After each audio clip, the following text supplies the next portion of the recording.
Block Podcast, where we cut through the noise and keep it real. Just because a cut block is legal doesn't make it right. Kind of like Corey Hoag's takes. Now, here's your host, Corey Hoag. Thank you, Jesse, and welcome to the Cut Block Podcast. This week, we're cutting through the noise and getting real about a potential new private entity managing the FCS playoffs. And we're going to head into the Gridiron Briefing Room, where senior FCS analyst for Hero Sports FCS, top 25 voter, and a writer for BetMGM, Sam Herder, joins me to discuss his reporting last week about the FCS potentially moving to a model that more closely resembles the college football playoff. Is a private entity investing in and operating the FCS playoffs actually a positive?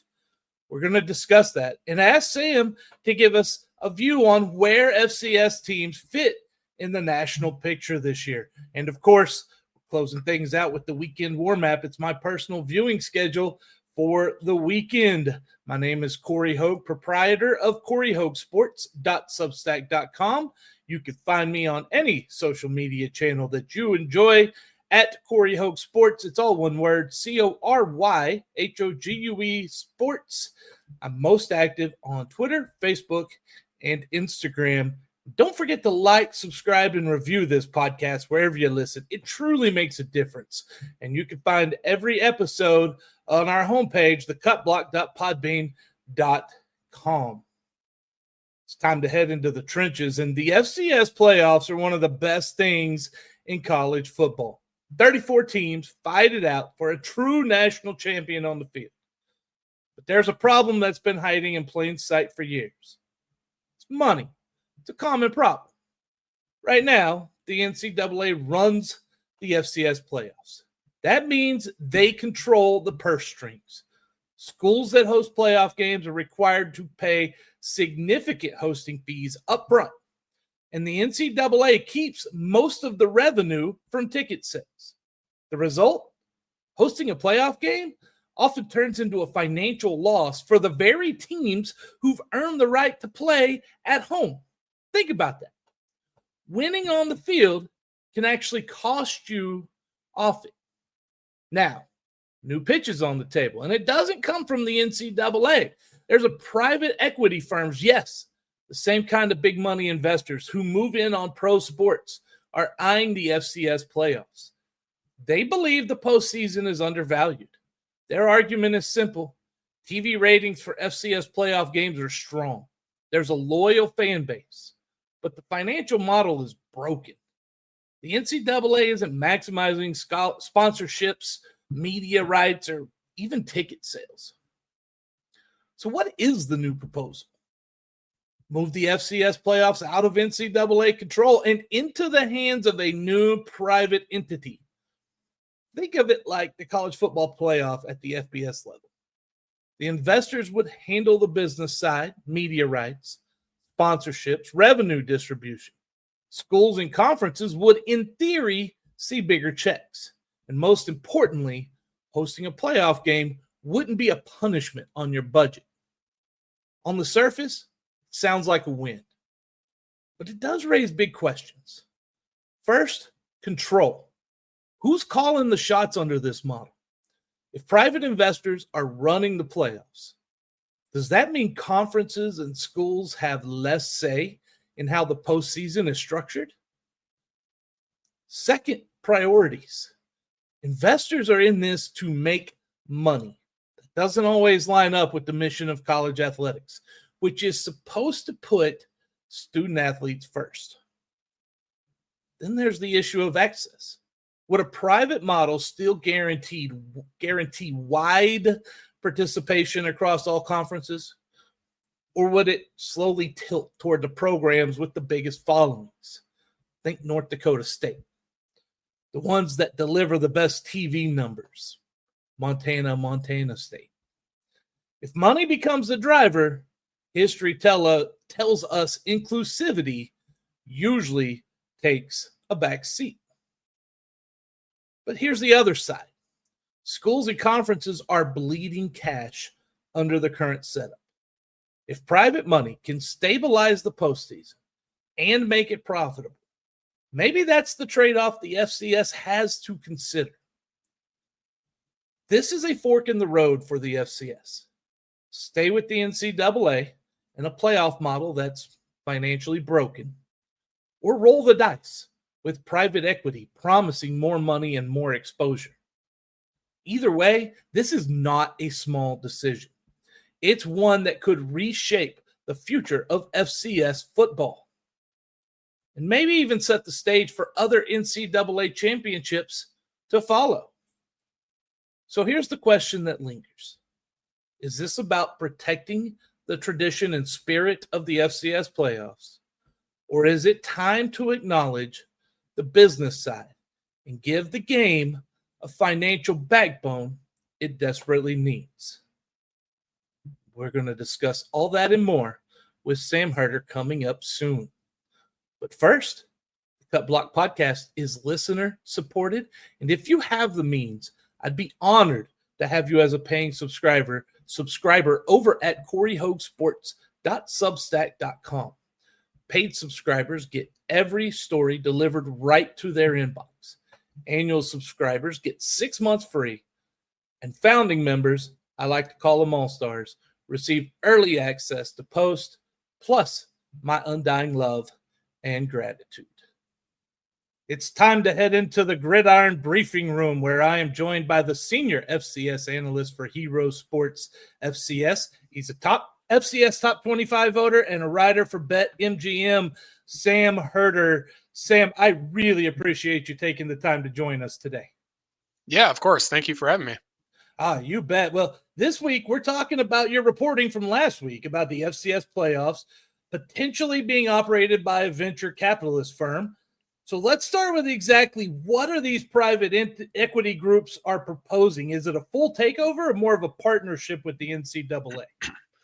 So it is more of a partnership, I would say, and this group is called Sequence Equity, which is founded by a couple of Ivy League alums. I believe one or both of them played football for Princeton, and the pitch from them to FCS commissioners last week was to take the FCS playoffs outside of the NCAA postseason umbrella and run it as its own private entity. And the private entity itself would actually be owned by FCS conferences, and then Sequence Equity would have a minority stake in this new entity. And for those that are wondering, like, how would you do this? How could you just take the FCS playoffs out of the NCAA? It's the same exact concept as the college football playoff, right? The FBS postseason bracket is not owned or operated by the NCAA. It's its own LLC owned by Notre Dame and every FBS conference. And so that is how it would work. The ins and outs of how do you pull this out from the NCAA? What about the TV deal? Like what would the bracket structure look like? Those are all conversations that still need to be determined and still need to be had, frankly. But last week's meeting was simply just the pitch from Sequence Equity to FCS commissioners of what we want to do. And for those wondering why they would want to do this, they view the FCS playoffs as an entity that is very, very valuable with, some of the home crowds you see in the later rounds of the playoffs, and also the TV ratings that the FCS playoffs gets, which is really, really good TV ratings. And then they see how it's monetized by the NCAA, and they go, we could not only inject reportedly tens of millions of dollars into this, but you guys will no longer be handcuffed by the NCAA, where you get to keep more of the TV revenue. You get to negotiate a better TV deal, and you get to have better sponsors for the FCS playoffs and the FCS championship game, where now the FCS conferences really can't negotiate that because that's all handled by the NCAA. And the advertising package for NCAA tournaments is you're kind of handcuffed on what you can do there. So overall, I think there's definitely some pros and cons to this, but there's also pros and cons to staying with the status quo of staying under the NCAA. Yeah, and one of the things that really I find intriguing about this is right now FCS is truly the only Division I football championship in the NCAA. This would pretty much mean there's no actual NCAA champion every year, right? Pretty much, yeah. I mean, the FCS champion is technically considered the NCAA Division I national champion. Now, if this were to go, if the FCS playoffs were to kind of go private and not be under the NCAA, kind of body or under the NCAA umbrella as far as postseason tournaments. Those are questions I ask. Like, could this still be called the FCS National Championship or the FCS Playoffs, or does the NCAA own the letters, FCS, and you would have to call it, championship football, national like I don't know. Those are questions that still need to be determined. But it would pretty much mean that the NCAA doesn't necessarily sponsor a Division I national champion. And this could be the next conversation to be had is with the NCAA commissioners to meet up with the NCAA and say, like, this is what we learned.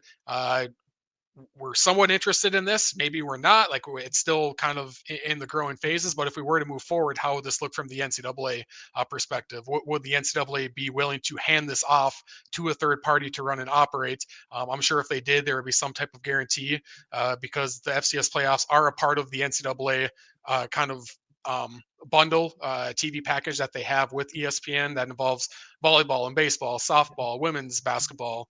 The FCS playoffs are a key part of that. And so there is value in the FCS playoffs that the NCAA has. And if they were to hand this off, I'm guessing there would be some sort of guarantee. They're not just going to hand it off willy-nilly. They would want something in return. Definitely. Now, it's my understanding that schools that host in FCS playoffs lose money on these games, on these home games. Is that something that maybe this forces, if the NCAA wants to keep it under their umbrella, maybe this forces them to share more of that money with those schools? Yeah, I think it's a mixed bag as far as how the FCS playoffs currently works, and if you make money or if you lose money. I mean, certainly right now with the setup is you have to bid to host a playoff game. So even if you're the number one seed, you have to bid to host in the quarterfinals is like $80,000 or whatever the case may be. You also have to give 85% of your ticket revenue to the NCAA because it's not a home event technically for NDSU to host Mercer. It's an NCAA event, and so they have to fork over 85% of their ticket revenue. So if you combine the bid you have to make plus the ticket revenue that you have to split, if you don't sell enough tickets, there is a chance that you could lose money hosting games, and that happens most of the time where you actually lose money hosting these games. But there are other ways to make money off of the playoffs in this current setup. I know South Dakota State had a good story of, there isn't some like, we won the national championship 2 years ago, we got $1 million paycheck for that. Like, that doesn't happen. But they sold more season tickets the next year. They sold out of all of their suites. They got more traffic to their university website by winning the national championship. They got better corporate sponsors by winning the national championship. And so you can make money going on long playoff runs, but you need to have that fan support. Like, if you're a UIW, I mean, if you go on a national championship run and you have to bid to host 3 playoff games, like if you're UIW, you're probably going to lose money doing that. And I know for commissioners and ADs, that doesn't sit right with them. Like, that shouldn't be the case. And so with this new potential structure, and you get more money invested into it, you get a better TV deal. There's a chance that you get to keep your ticket revenue. And if you're Montana State and you host 3 playoff games and you get to keep most or all of that ticket revenue, that's $3 million more. That's a great chunk of change for a mid-major athletic department. So that's why I think this is enticing. It's not just people look at private equity injecting a bunch of money into this, and I get that that's kind of like, but it goes far beyond that. It's the ability to get better sponsorships. It's ability to get a better TV deal, and it's an ability to actually make money off of your postseason success rather than, hey, we went to the national championship and guess what? We lost $250,000 because we had to host a bunch of playoff games and that cost us money. Yeah, it's easy to see why they're interested in this, but are there concerns that commissioners and ADs have about giving control of the playoffs to outside investors?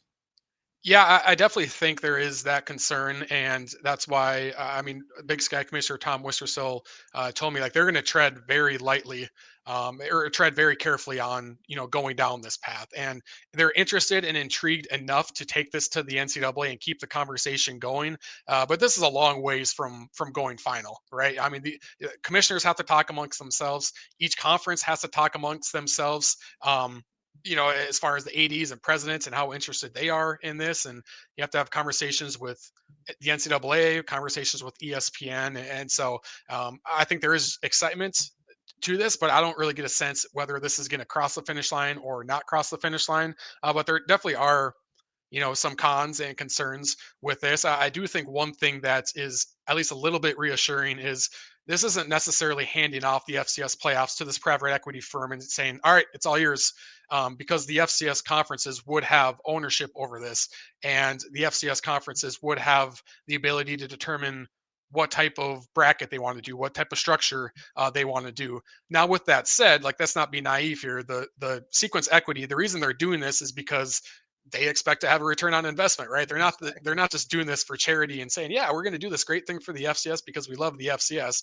Like, no, they see a product that they think can make money, that they think can make them money, along with the FCS conferences making money and the FCS teams making money. So to me, I feel like it's this wholesale of everyone can benefit from this. I know private equity can be a concern, and you hear really bad stories of private equity buying a product and stripping it down just so they can make an easy buck. I don't necessarily feel like this would happen in this, but there is that concern of, like, do we really want to go down this path of private equity money? And it's all sunshine and roses right now, but when it gets down to it, are they going to make demands to say, no, we want to do this? And Yeah. the FCS commissioners would say, well, you told us we could do this in the pitch. They're like, well, we crunched the numbers and we want to do this now. Like, I don't know, something like that could happen. So there's pros and cons to everything, and there's definitely pros and cons to this. Oh, yeah, definitely. I'm talking with Sam Herder, senior FCS analyst for Hero Sports, FCS top 25 voter, also writes for BetMGM. So you mentioned kind of roughly timeline. What, in your opinion, because no one is plugged in more than you are to the FCS, especially from a national pitcher, what kind of timeline are we looking at? Is this like 5 years down the road, or is this something that could be maybe a little more near term? I think there isn't necessarily, like, I haven't heard like a specific date of when this would launch because, again, there's a lot of conversations to be had. I feel like 2028 could be the most realistic if this were to go through. Potentially 2027, but that's only 2 years away. And when you think of all the things that need to happen, from pulling this out from the NCAA and securing the TV deal, and this new entity would need to have some staff on it, right? Whether it's media relations, or whether it's just operating, the budget, or someone that's staff that is trying to get deals and or sponsorships, I should say. And so plus you have to figure out what type of format you're going to do. So there's a lot of that goes into this.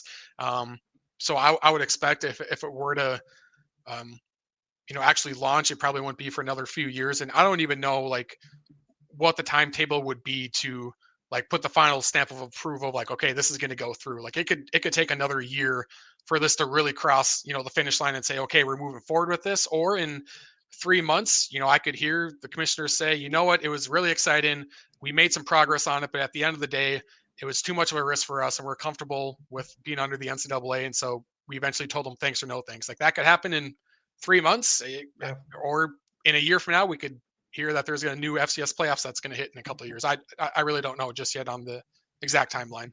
Well, I'm pulling it out from the NCAA and the TV package has an effect on Division II and Division III schools as well. So there's far-reaching effects for this that obviously they've got to consider, and they know all that stuff far better than I do, no doubt. Is there some concern that if they go this route with the private equity, that they're going to want more of the money-making schools, the bigger schools, like, say, right now, we see it in college football playoff.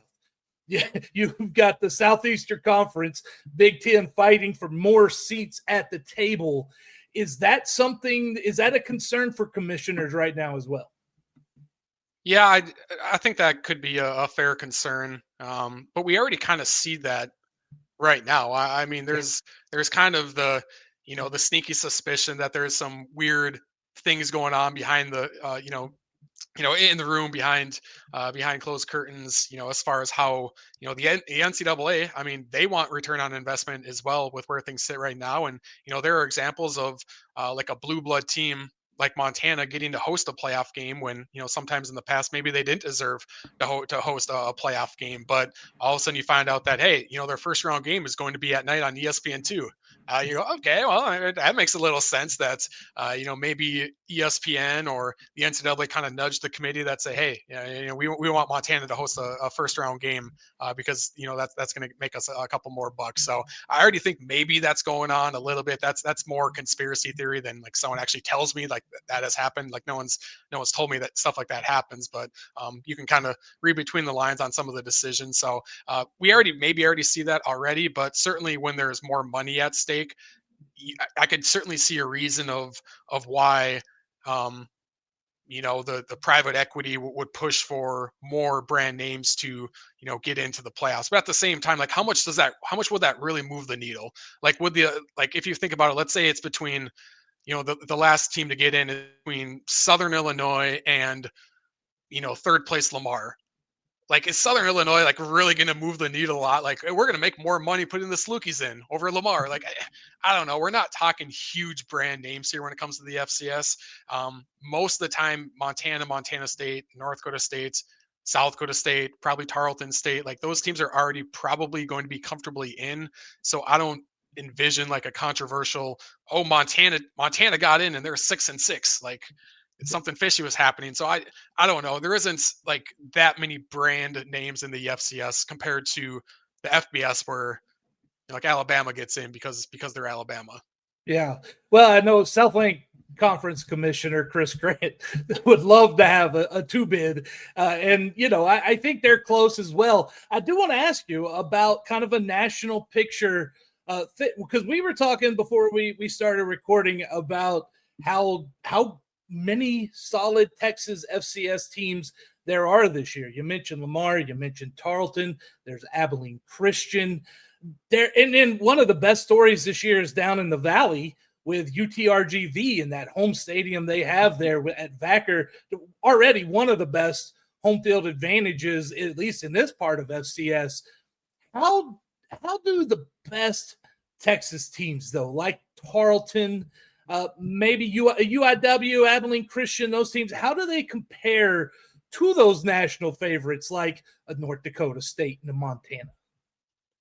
Yeah, it's always the really intriguing conversation with like sometimes I'll go on radio shows in different regions and most of their focus is on the FBS, but they like to talk FCS every now and then. And they always have the question of like there's a lot of FCS teams in Texas and Louisiana, but yet the powers are in the Dakotas and the Montanas. Like, how does that work? And I think the location actually helps these teams because Montana and Montana State, I mean, those are the programs there. Like, yes, people support them like they're the NFL team. Same thing with South Dakota State and North Dakota State. And so you have the internal support where like that is the crown jewel of their athletic departments, and you have the external support where everyone wants to be sponsors for these teams because they are the top football teams in the state. So I do think having that regionality and being in more rural states helps. At the same time, though, like being in Texas, even if there are a bunch of colleges in Texas, there is still so much talent there that you could really strike gold. And some of it is getting really good players out of high school, because I do think with the FBS putting more scholarship money toward transfers, that has left the FCS to be able to recruit higher end talents in all corners of the country. And there's also instances too of, a prospect that grew up in Texas and, maybe they went to wherever, Kansas State, because that's a Power 4 school and they got a scholarship offer, but they're a redshirt sophomore, they're not playing, and they hit the transfer portal and they come back to Abilene or UIW, Tarleton, because they're from that area, and they go there and they make a great impact. So I do look at a program like Tarleton State where they take football seriously. They have the budget, they have the support, they have the facilities to really make a dent into the national picture. UTRGV, I think, has massive potential. We've seen Abilene Christian rise pretty rapidly. They're relatively new to FCS. UIW is also like relatively new. Yeah. Yeah, like when you think of the the grand scheme of things, like they're pretty new to the FCS actually, and they've been on the national radar for several years now. There is just a different level, and I think trenches really separates the Dakota powers and the Yes. Montana powers. There's just something about those schools and how they're able to recruit offensive linemen, defensive linemen, and develop them. And a lot of these guys are small town farmers that grew up in the Dakotas and grew up in Montana. And, they're 6'6", 220-pound prospects coming out of high school. And by the time they're a senior, they're NFL draft prospects. And there's just that ability to recruit and develop that type of talent where if you're in the Southeast and you have a really good offensive lineman, it's tougher to hang on to those guys because the power four is going to come in and swoop in and take them. Meanwhile, if you're from South Dakota or North Dakota or Montana, like there's a lot of those guys that have gotten huge offers from the power four, but they're sitting there going like, no, I'm good. Like I like where I'm at. I'm playing close to family. Like I can get to the NFL from here. Like I don't need to take $500,000 to go play at Alabama when I can just be at North Dakota State and make $60,000 and be an NFL draft prospect and be a draft pick and make $1 million in the long run. So that the trenches is really the separator for the top teams. You're spot on. Every coach I talked to in the offseason, Todd Whitten, Clint Killow, they tell me it is those trenches. Keith Patterson as well. That's where it is. The other thing I find interesting is since the national title game moved to Frisco, I covered it last year. There was no Texas team in it, but there was a big Texas high school football flair in there because of these North Dakota States. They come get some of these skill players now. So that as well has helped them too. One last question before I'm going to get out of here with you. I really appreciate you being on. Is there any team that can truly challenge North Dakota State this season?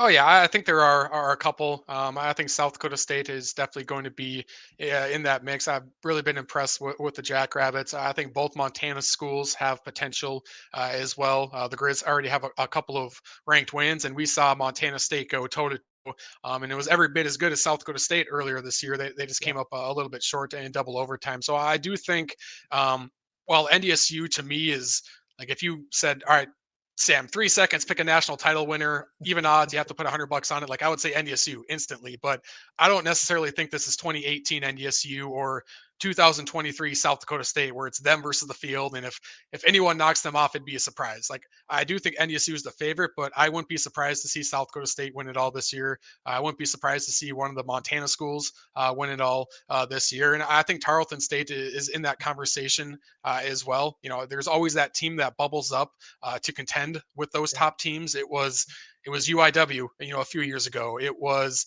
Furman and UAlbany a couple of years ago that rose up and challenged those schools. But the difficulty is like actually knocking them off. Like there's one thing if you're a UIW and you went to NDSU and you nearly won, or you're Furman, you went to Montana and you nearly won. Like, yeah, that's great. But at some point, like someone has to knock one of these teams off. And it's difficult to do because most of the time you have to do it on the road. And so if Tarleton State can go undefeated and maybe they get a top 2 seed and they host Montana instead of having to go to Montana, then maybe that's how someone other than a Dakota or a Montana school gets into the national title. And then once you're there, you never know what can happen. But there's just something about the playoffs where it seems like NDSU, South Dakota State, Montana, like those sort of schools that have really good depth, it seems like they're peaking in December because they have so much depth where they stay a little bit fresh. Meanwhile, some other teams and past years have started really hot, but then they get dinged up. They have some key injuries there, and their number 2s are a huge drop off, and they're not playing their best football in December. Meanwhile, NDSU and these other powers, like they're peaking at the right time. So you have to be able to build out that depth, and I do think Tarleton is a team, from what I've seen defensively, they're playing a lot of guys, and there's not much of a noticeable drop off when they go to their number 2. So I think that is promising for a team like Tarleton to compete deep in the playoffs with these powers. That has been a focus for the Texans, over the last couple of years. I'm just glad to know that there's at least a chance. You saying there's a chance, that keeps me excited. Sam Herder, tell everyone where we can find you. I may have missed a couple because you are so in tune with FCS, and I really appreciate you coming on here today. Yeah, I appreciate that. And yeah, our website is herosports.com. I'm on Twitter at Sam Herder. FCS. And yeah, you can find all the FCS national coverage out there. We try to cover things as best as possible. We definitely take an approach of kind of big picture approach of what impacts the playoffs, what impacts the national title picture, and all of that. And I'm certainly one that you don't cheer or root for. You don't cheer for or cheer against any one team, but I've been pretty vocal to saying like the top heaviness of the FCS isn't a good thing. Like a good thing if North Dakota State wins 3 of the next 5 national titles and South Dakota State wins the other 2. Like you'd like to see teams in other regions step up and challenge. And so I do think there is, excitement that Tarleton State, like that's a new name. And as long as they're in the FCS, like maybe they could rise up and challenge. So I do think that is exciting to see some teams in different regions step up and potentially challenge some of these other top teams. Well, that is all I have for today, but thank you so much. And maybe we can get you on here as playoffs come, and we'll see kind of how things stack up there. He's a must follow. If you're an FCS fan in the state of Texas, Sam Herder is a must follow. You will know what's going on nationally in the FCS. Thank you so much again, Sam. Yeah, thank you. Appreciate it. Stay connected with me on Twitter, X, Facebook, Instagram, YouTube, and more. Just search at Corey Hogue Sports, CORYHOGUE Sports. Also, you can reach me directly by email at CoreyHogueSports@gmail.com. It's time to get into the weekend warm-up. It's your guide through the battles that matter most across Texas non-FBS football. Let's lock in on some of the matchups that I'll be tracking closely this Saturday, and we start 1300 hours on the ETBU Plus network through their athletics website. It's Mary Hardin Baylor at East Texas Baptist. Conference play begins in Division III, and the spotlight is on Belton and Marshall, Texas. UMHB is 2-2 and coming off back-to-back losses, but those came against perennial D3 powerhouse Wisconsin Whitewater and a Division II opponent with scholarships to give that's also possibly even a playoff team in their region this year. ETBU, they enter undefeated at 4-0, including a narrow 24-21 win over Texas Lutheran last week. History has not been kind to the Tigers. Their last win over the Crusaders was in 2003. That's 22 years ago. For the Crew, they got to find a consistent ground attack, and that's going to be the key to easing pressure on the quarterback. For ETBU, this is the stiffest competition they've seen yet. Also at 1300 on Trinity's YouTube channel, you can see Southwestern at Trinity, another conference contest. And both these teams enter off a bye. Trinity is 3-0 and has allowed just 22 total points this season, led by a suffocating defense. Southern Athletic Association foe Southwestern is 2-1 with their lone loss, a last-second heartbreaker at home to Texas Lutheran. The Pirates' quarterback situation is worth watching. Jackson Sims was injured, but Jacob Smith stepped in and threw for 380 yards and 3 touchdowns while rushing for another 2 against TLU. Even so, Trinity has dominated the recent series, winning the last 2 games by a combined score of 91-14. Question is whether Southwestern can hang close long enough to have a shot late. At 1400, we're headed to Abilene and a United Athletic Conference showdown between North Alabama and Abilene Christian. It's going to be broadcast on ESPN Plus. These teams meet for just the 4th time, with each team holding serve at home the past 2 seasons. The Lions got the best of the Wildcats 47-34 last season in Florence. ACU enters off a humbling 38-7 loss at UIW. It's their first defeat to an FCS opponent this year. And don't be fooled by UNA's 0-2 record against FCS competition. Both losses came on the road. A 9-point setback to Southeast Missouri, who was receiving votes, and then a double overtime heartbreaker last week on the road at top 5 Illinois State. For the Wildcats, this one is about responding. The defense was shredded last week, giving up over 300 yards on the ground and struggling to get off the field on 3rd and 4th down.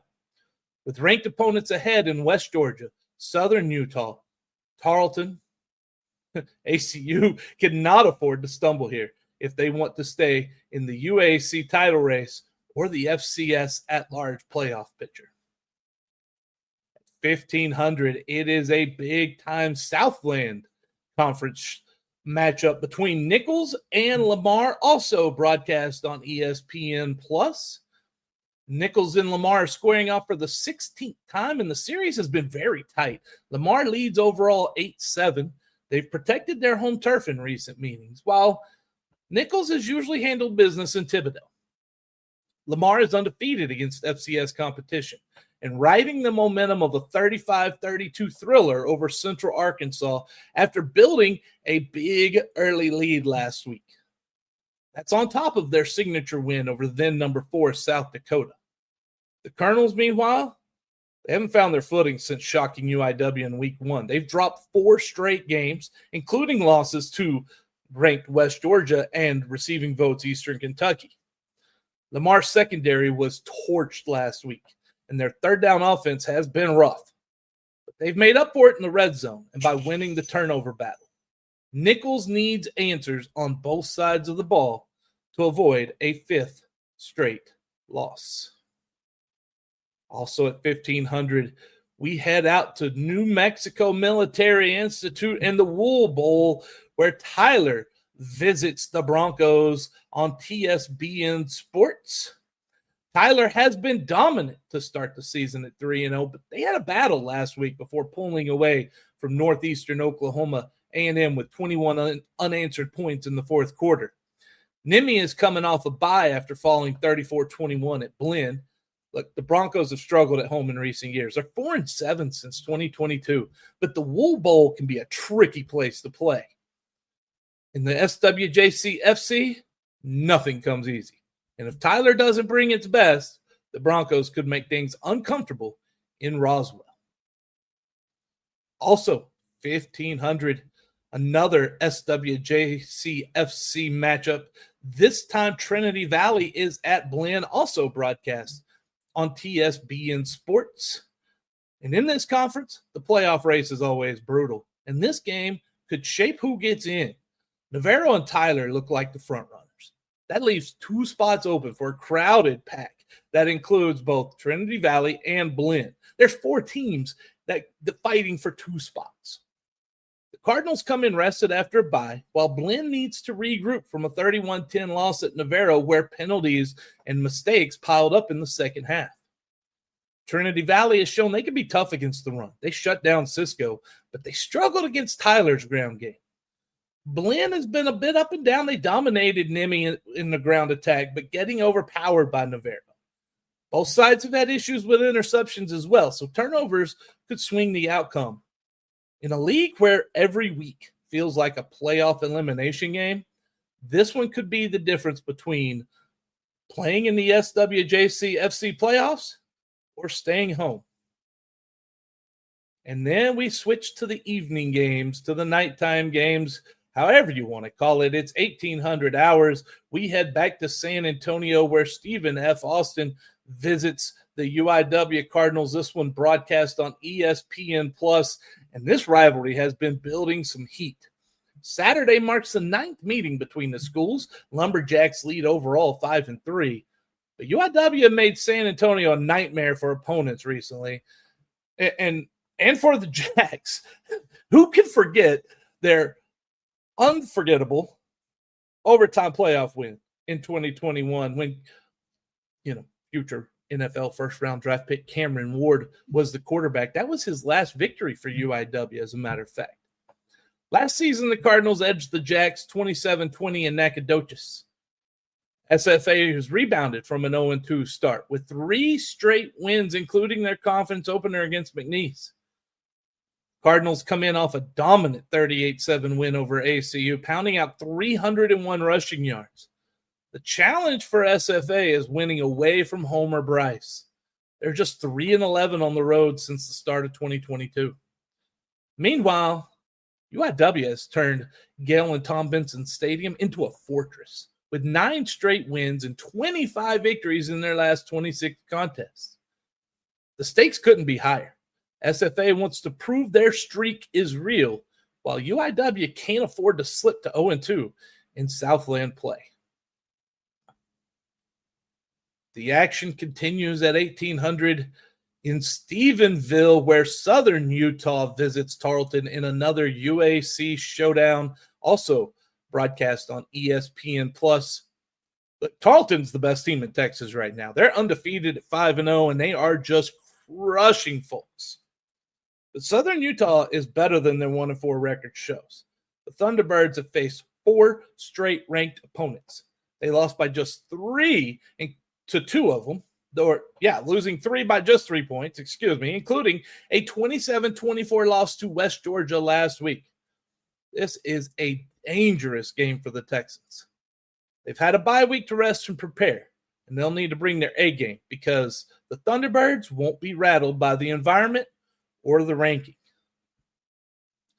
Also, 1800 hours.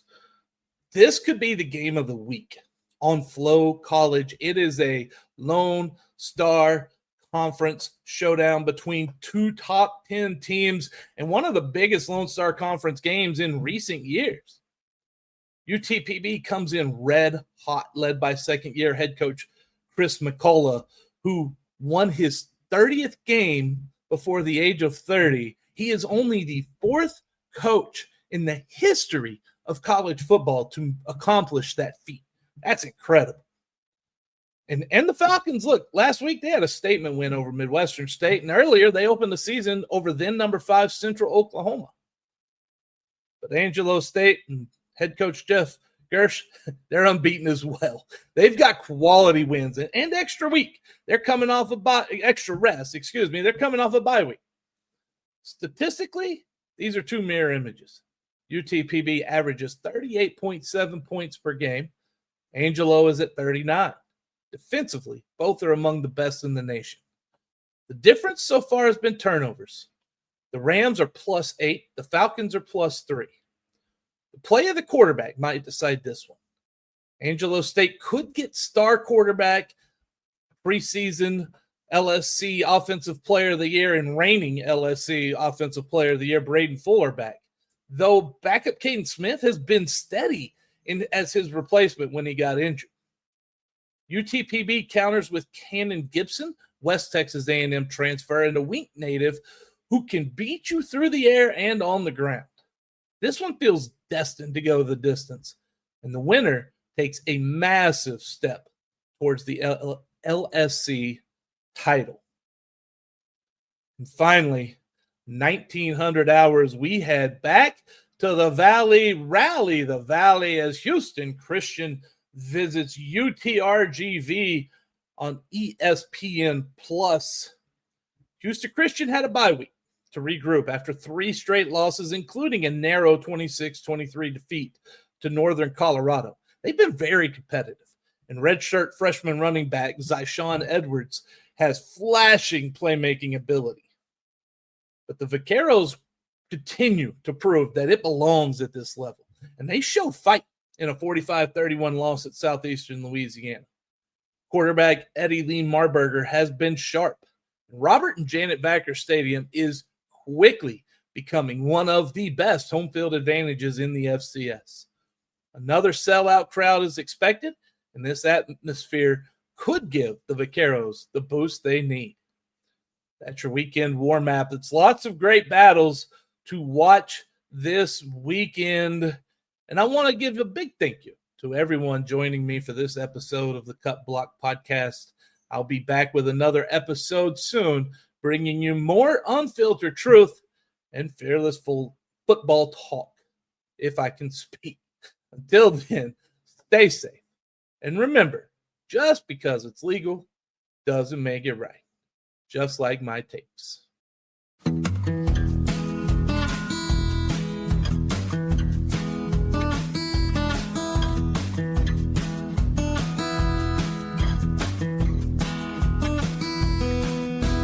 Thank you for listening to the Cut Block Podcast with Corey Hogan. Remember, the cut block might be legal, but that doesn't make it right. Just like Corey Hogan's tapes.